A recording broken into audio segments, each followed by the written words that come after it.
Hi! எல்லாரும் நல்லா இருக்கீங்களா? இப்ப காலையில என் ஃப்ரெண்டு ஒருத்தன் வந்து கேட்டான், "ஏப்பா எப்ப பார்த்தாலும் விஜய நீ விமர்சனம் பண்ணிக்கிட்டே இருக்க, ஏதாவது சொல்லிக்கிட்டே இருக்கியே, விஜய்ட்ட உனக்கு பிடிச்ச குணம்னு எதுவுமே இல்லையா?" அப்படின்னு கேட்டான். ஏன் இல்ல? விஜய்ட்ட வந்து ஃப்ரெண்ட்ஷிப்புக்கு முக்கியத்துவம் குடுப்பாரு. அவ்வளவு தூரம் முக்கியத்துவம் குடுப்பாரு. விஜய் சொல்ற மாரி இன்னைக்கு புகழின் உச்சியில இருக்கட்டும், கோடி கோடியா சம்பாதிக்கட்டும், இல்ல அவருடைய கேரியரின் உச்சத்துல இருக்கட்டுமே, ஆனாலும் அவரு ஃப்ரெண்ட்ஷிப்புக்கு வந்து அவ்வளவு மரியாதை குடுப்பாரு. இப்ப அவருடைய ஃப்ரெண்ட்ஸ்லாம் யாருன்னு பார்த்தீங்கன்னா, காலேஜ் மேட்டு, ஸ்கூல் மேட். இவங்கள தான் அவரு கூடவே வச்சிருக்காரு. வாரத்துக்கு ஒரு தடவ பேசிக்கிறது, இல்ல 2 மாசத்துக்கு ஒரு தடவ, 3 மாசத்துக்கு ஒரு தடவ எங்கனையாவது சந்திச்சுக்கிறது அப்படின்னு சொல்லிட்டு, அவரு மத்த எல்லாரோடும் குடும்பத்தில இருக்க அவ்வளவு பேர விடவும், ஃப்ரெண்ட்ஷிப்புக்கு வந்து அவ்வளவு முக்கியத்துவம் குடுப்பாரு. இடையில கூட ஒரு பேட்டி ஒண்ணு பார்த்தேன்.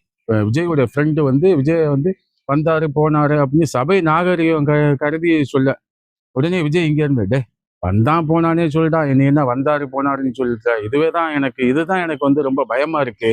நீ எப்போதும் போல வாடா போட்டி சொல்லு" அப்படிம்பாரு. ஏன்னா அந்த அளவுக்கு ஃப்ரெண்ட்ஷிப்புக்கு முக்கியத்துவம் குடுப்பாரு. இப்ப கூட பாருங்க, இந்த த்ரீசா வந்து விஜயோட ஃப்ரெண்டு அப்படின்னு சொல்றாங்க. ஃப்ரெண்ட்ஷிப்புக்கு இவரு எவ்வளவு தூரம் முக்கியத்துவம் குடுக்குறாரு அப்படின்னா, பொண்டாட்டி பிள்ளைகளை எல்லாம் தெருவுல விட்டுப்புட்டு, ஃப்ரெண்ட்ஸ கூடவே கூட்டிட்டு திரியிறாரு பாருங்க. அப்படின்னு இந்த இந்த என் ஃப்ரெண்டுட்ட சொன்னேன்.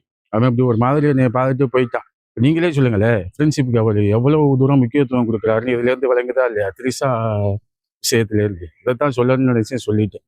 ஓகே, நன்றி, வணக்கம். மீண்டும் அடுத்த பதிவுல சந்திப்போம்.